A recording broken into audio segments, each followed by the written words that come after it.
everyone to my YouTube channel. Today I'm going to show you how to make Indomie instant noodles. So first we go ahead and pieces and open the bowl. Take a bowl.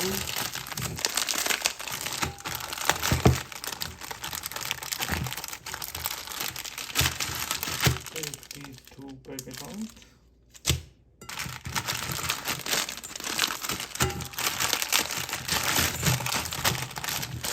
Water, more than noodles, microwave, about 6 to 8 minutes, depend on microwave watt. So I just try for 6 minutes. Let's start.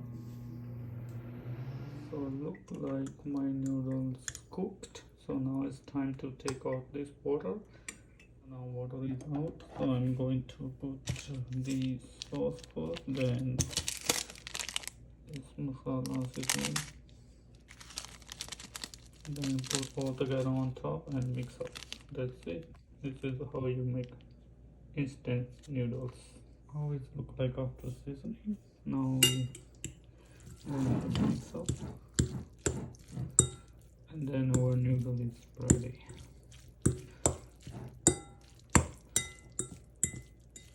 Is how it look like after all done.